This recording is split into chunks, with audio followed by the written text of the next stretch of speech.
تفنگدار بیهاری جنگ رو به روح، دست راستش تفنگ چپش مهره خون، رقص آتش تو میدان بوی بارو ترور، دلای ترسیدن تو قلبش تپش نور.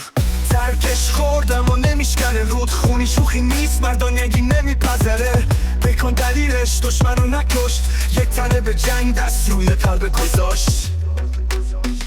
تفنگدار قهرمان صدای فریاد، بوی پیروزی ترانهایی تا همیشه. زرد و سبز و قرمز پرچم پیروز، چشم بیلان تو میدون تا همیشه.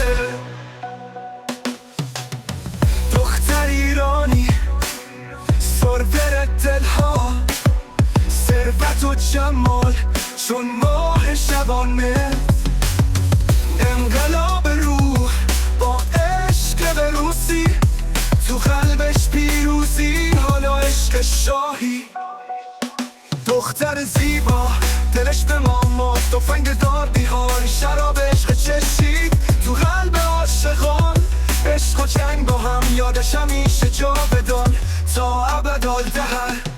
لنگود در میدان علامت پیروزی، سنگینی طلا بر گردن شهسوار.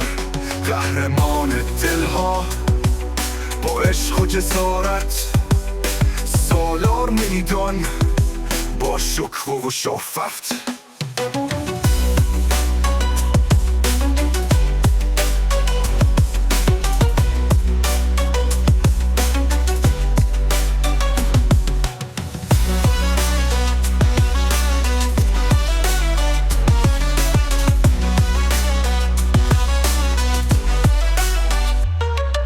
دختر ایرانی سرور دلها، ثروت و جمال چون ماه شبانه.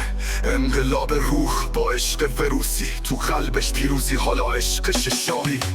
دختر زیبا دلش به ماما، تفنگ دار بیهاری شراب عشقش چشید تو قلب عاشقان. عشق و جنگ با هم یادش همیشه جاودان تا ابدالدهر.